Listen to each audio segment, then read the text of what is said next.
Okay, abusuan bɛ mako abasonko so ɛde Ghana politics avenue so. Abusuan yɛn bonra ɛyɛ yɛn nsɛm mu.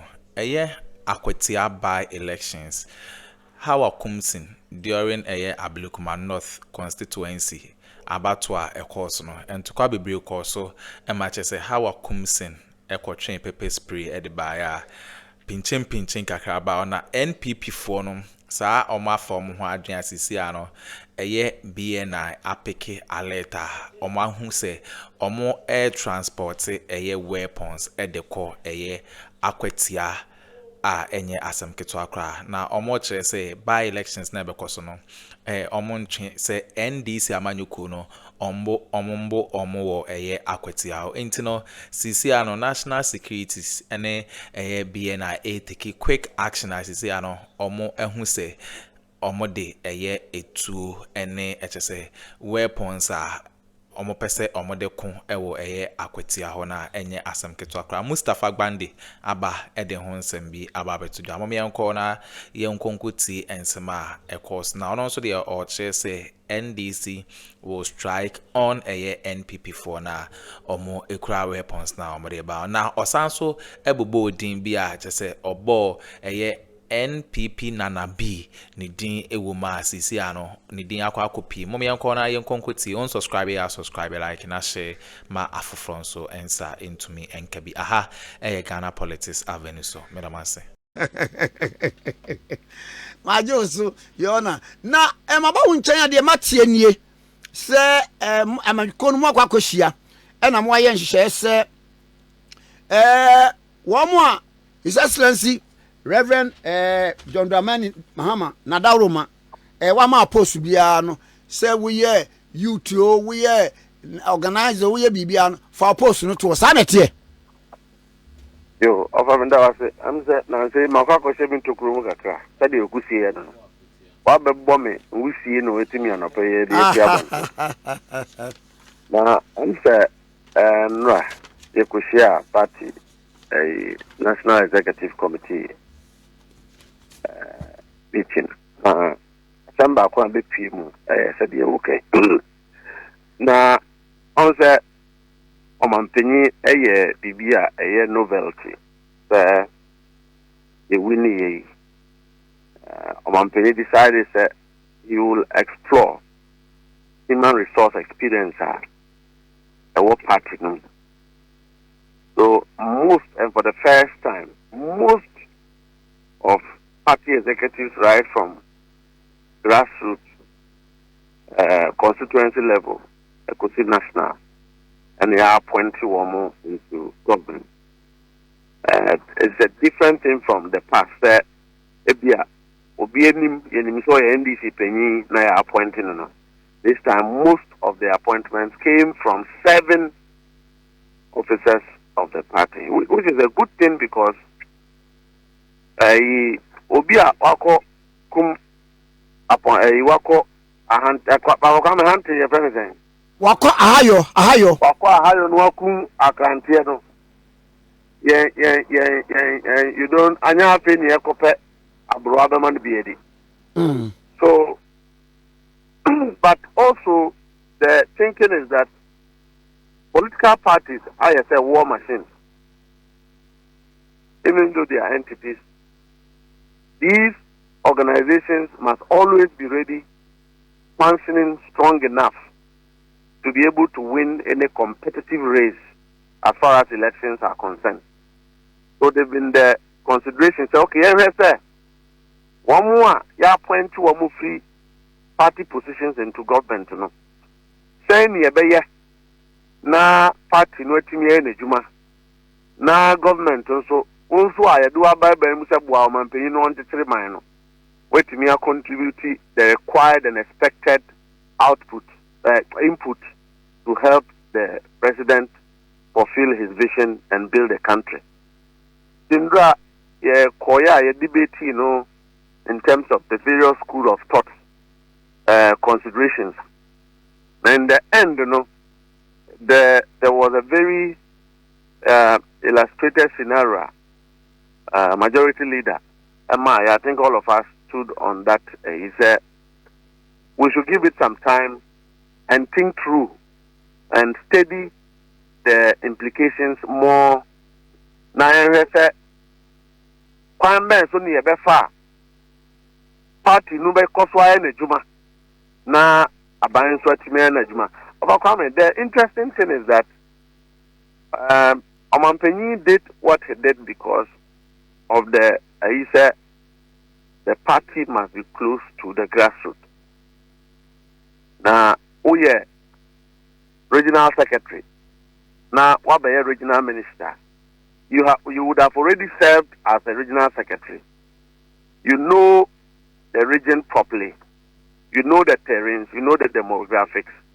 It becomes easy for you to function as a regional secretary, other than Obia Afeni Adeneba or Obibisase, Bian contact coin wahe, Obibisase half or coin wahe. But you already know the ground. You would have been to all of the places. You are more familiar with the problems of the terrain. So it becomes easy. And at the political side,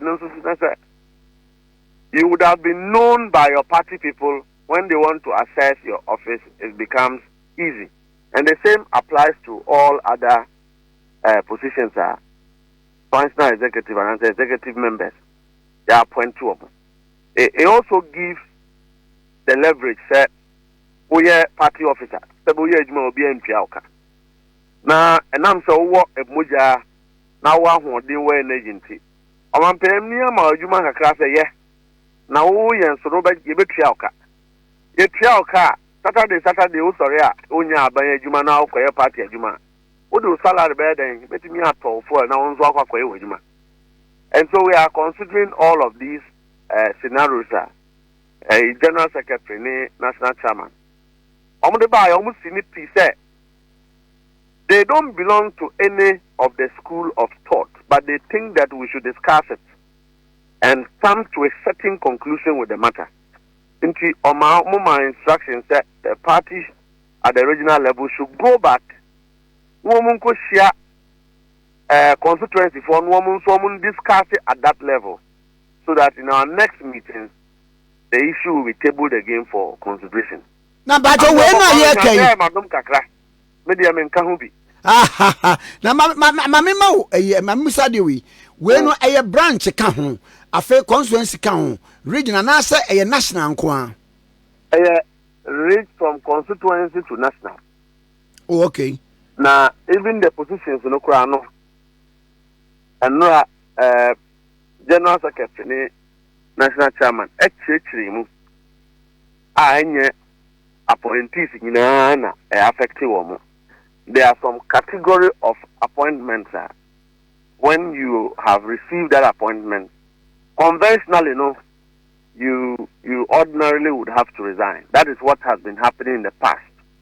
But because these mass, novelty, we must consolidate the vision of the president in taking that decision, thereby finding ways to get the party to function properly. And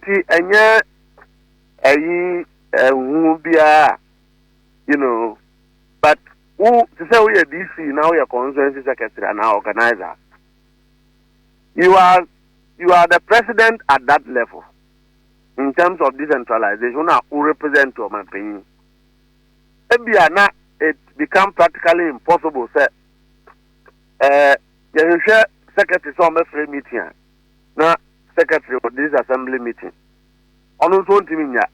So we are trying to see how the system can function well. The other school of thought are Omkasa. So we are secretary, now we are DC here. So deputy or so I didn't know how deputy didn't function. Now on Tibinia party, you man report to mouth so that we come. So there are various scenarios here. Yeah, consider, and there are various appointments that have been considered. Maybe anything almost because I laid between government and parties, but yeah, okay. Now, my main way, we are moving, and no more constitution, no sanko besa and Kawadia, a straightforward, said your constitution can be made, and answer way, no veil to say the Okan.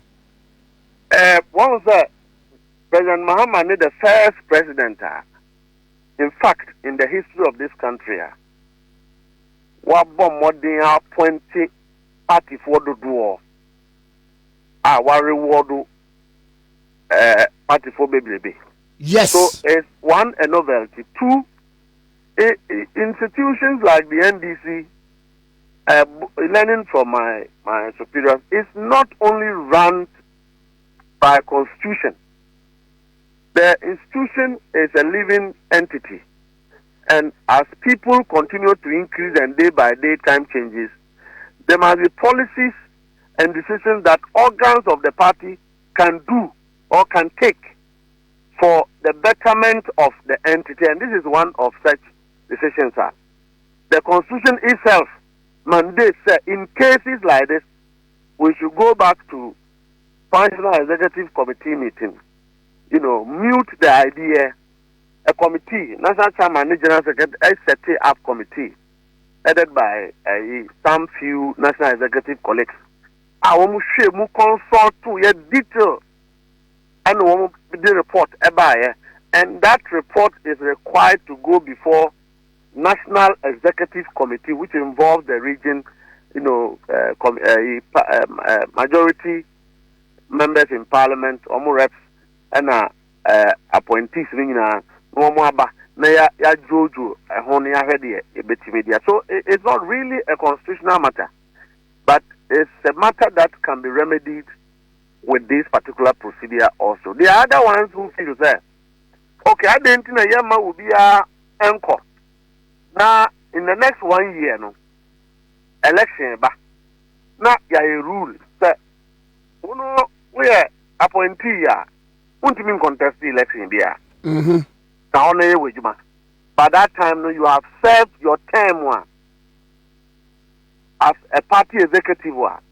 Prior to your appointment here, the amount you would have finished serving that a year. Or the party no any fee. So they are I see. Another development where the farmer party no the ben na mo be shians na mo adwendwe ho na come to a conclusion. The yes no as study see no attention for no penny for this idea say given the we woman region for no woman constituency for no and kasa no input to honum so that by the next 1 or 2 months I bet biem no nanka we have a vast consultative information I bet me aboa ama yehu babia yade asam ne beto a bebo apart. I see.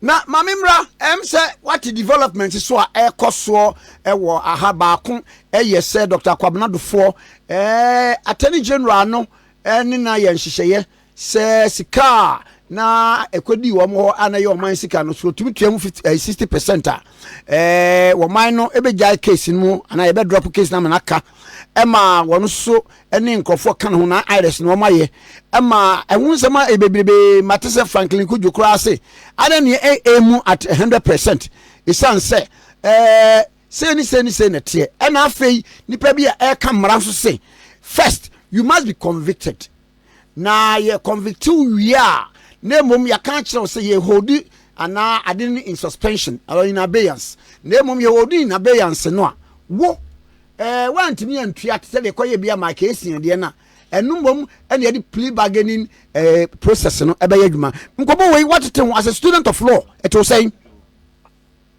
Akroma, you see enye abrebia na ebe politics and the NPP must know that eduru baby a sabi mpreduasa ye de nyame so ebu mama na yeye na oye fa no ni ye de nyansa e de abaka ho na ye de nipa ho do we have all ina nim say the banking sector clean up it was fraud. Not only fraud, but it was also flawed on the basis that one, banks here can ofurata so or banks no or my compliance problems are or no koyen ye and of a comment. The highest. But there was a year a Sika Free Bank of Ghana by so recapitalize it. As Escano, Equia Basanti, now on my G. Capitalization is always good. But I'm saying, sir, the banks, we are not yet to say the banking sector cleanup was a bad decision. The way a manner they went about it. Okay, so cleanup no bad. Saying justify the actions of the bank. I'm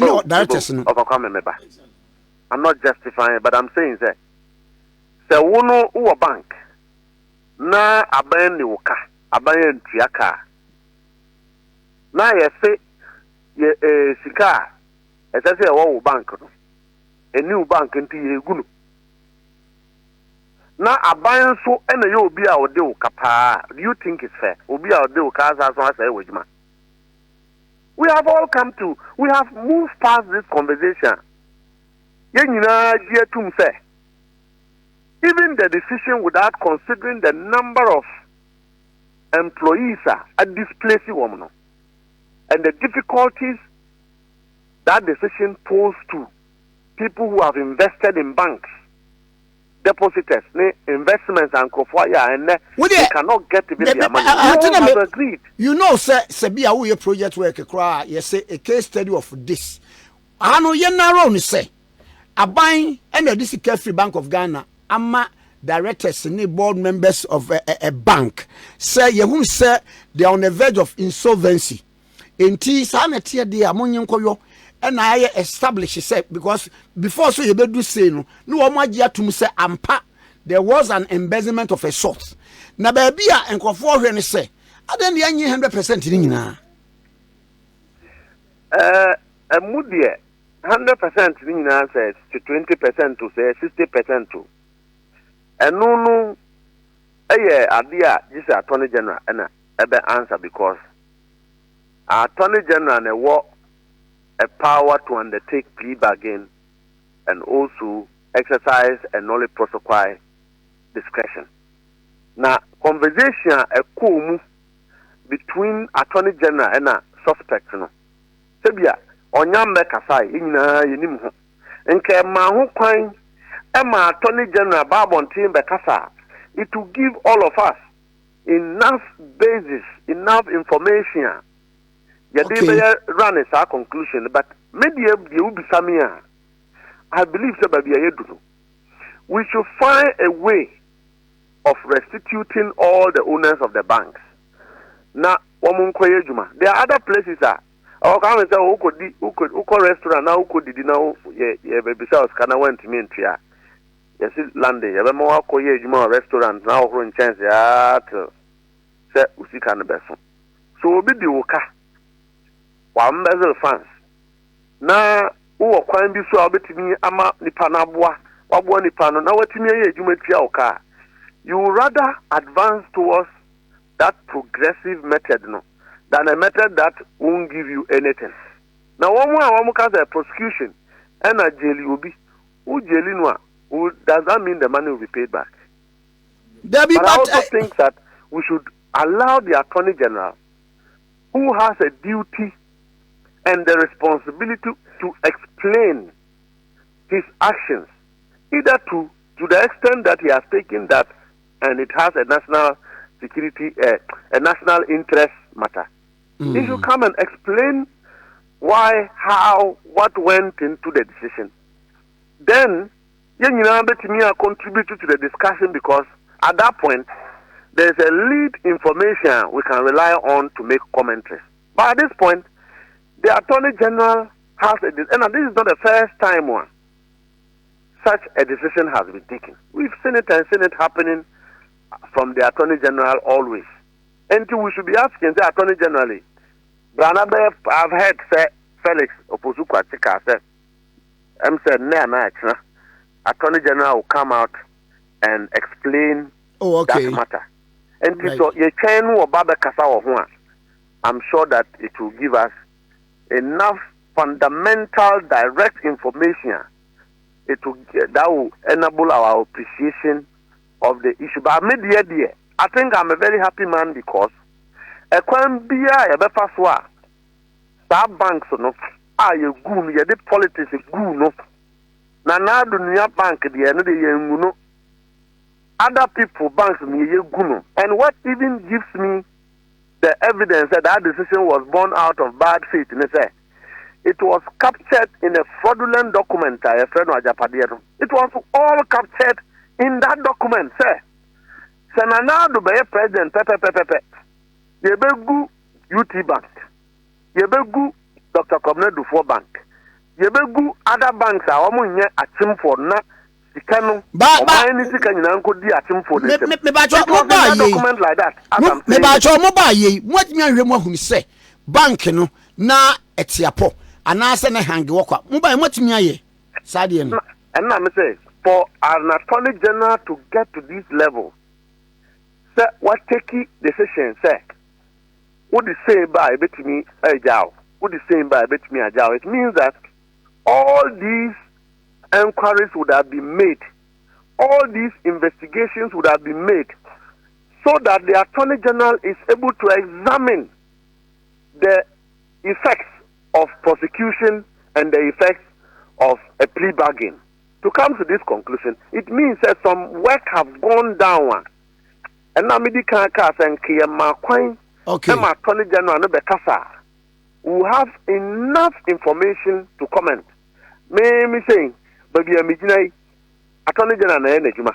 Also, Ambassador Naughty OKFME. You don't have access to all the information that has led to the conclusion of the Attorney General. I've heard people make commentaries yesterday to the extent that, a nollie protocol is not even good, and then why not 100%? Why not 70%? Why 60%? When the Attorney General comes to speak, and I think that when issues like this come, will take his decision. Okay. Explaining what has gone into the issues, so that we don't drink the soup while the food is still on the fire. But my fundamental opinion is that I think that I support any decision that will help Dr. Kwabena Dufo, a very experienced former Minister of Finance of this country. Former governor. The track record is one of competence. Or yet, former governor of the Bank of Ghana. The track record was competence. The next, if there's an opportunity to redeem an avoidable crisis, I think that I support that decision. Okay. Now, Mamusa, no more castle being management. Say, most chairman general of your party, you were saying that you are also a GMPC, Ghana Post and Harbour Authority chairman. Nidia Kahuana. Now, I'm not with my elbow. Say, we are discuss. I'm not with ya. What the name could discuss is as him win. And she opens here immediately. And I said, I order. Mamma Kuria Chow, Kruay, Chow. A common for crowd. Yeah, we are quite ye. Yes, some more Akwatia. I'm more prepared for by-election. Electoral Commission for day to mine. I know to me any day. Oh, what? So you a friend then. Ablekumanofri. The NPP for TSM. Hey, one mabuya and Wakotia. One more to true Wakotia. One would you say Wakotia? As someone may can of a kwame. Ye bet Chima no posi simina sumeba pacho. Makai Sada none of Persian and New. And ne NPP executives Ashimukna. One more fertilizer, 2 more, 1 more can ye. So I'm the second in two. You be kunipa wa kotia because 1 more bunipa wa blekuma. Enya, yes you, yeah. The MPP, enna, more MP no, even though so a union. 1 more call Congress and put none year. 1 minute silence and moment to observe it in honor of that particular individual. Now, the committee will observe 1 minute silence in honor of him because he's a young man. Now, Obia a year will fear no. You are the one shouting and drumming war. Say, yeah, Baba Jamu, ye, the Yabba Buyen. And I got for now, one waffle. On table, NDC NPP, Akwatia, and Tokwa new woman Tim. Woman sorry, Dabida, and Shemuja. Na mu ahowa mu ba be kwa election wo hodo musum ba ko hwe moja enti e kwani akoko hwese na nkrantem be hin MPP for the akoto ho whilst we are waiting for the date say if it is ayi say parliament through EC ebe declare by election that bia ye kwa ko hwese MPP for nse kan ne nkrante ni ntuo no a wo mde be kono wo ma started the kwa na wo nko you see overcome NDC way any party are threatening Wamu. And let the NPP know. Let them know, sir, the current crop of people leading the NDC are not people you threaten, intimidate, and believe that you can use bravado and all sort of shenanigans to intimidate. We constitute a threat ourselves. NPP should not have the effrontery to threaten anybody. Yeah, ready. We will go. If they declare the election, the leader of the party who is the president, the national chairman of the party, and the general secretary decides that the NDC will participate in that election. Of Akroma, the only motive I the NDC be kwa Akwatia say, ye kwa kope womo na omo tuaba ama an NDC candidate because Akwatia honum no NDC for win that MPP for so win that so the balance of probability say any party can win is very high but the NDC is in a possible lead because there's evidence of good governance that is Nanado's region. MPP4 has a responsibility to go back and pinpoint to say in fact, Atiwa, but the President Nanado free at the back of Tiano a 1 hour drive. MPP4 would have to show 8 years and Nanado baby president, and then the Western war, a whole more. You bet me a case MPP party, no. Woman fast, woman the free MPP, and Nanado 8 years, no. You would have to show Akwatia Udra and Sumpo Munya no manum. Koko, Ukoa, most of the people there are Ewes and then the locals. And a mine in Koko Nwamuye. Koko Ejumai, a good honum. What is the MPP going to say? Say a coin Wamuye or ye, and now say toilet no mercy. And now factory bin almost see 8 years. Yabeka and another backyard in ye. One more toward the MPP, Besine, and Paswa Wamunya. Kwame, there is nothing like that in Akwatia. MPP for the business. And I say, Braboni Subambonia, Womudine, even as a political party, a betting in net. Near Mode, yeah, one party for 8 years, I come the woman. Woman to him 7 months in your own lose election. And to me, who say, my uncle grassroots, Nyanko power macho. Me and you do one cafe. Ya buy ya mobrapa. Nemum, a chance to muye. Not grassroots, them fancha woman. One more thing kind. And one more beating war drums. And one more threatening Akuffo. Senior ye behu chale.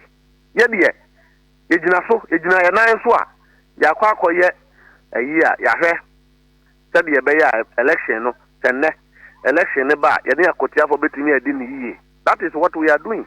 O ko pe wo ba pacho na wo de ko umfa akata bensem nko ta Akwatia for pentokwa MPP for ebe kire wo mo ta Akwatia for ye wo mo a wo mo do wo mo ho a wo mo atena ho for years entokwa bi ani wo mo now, MPP executive, top officials, Nana B, National Youth Organizer, and one more setting to one baby kuni power.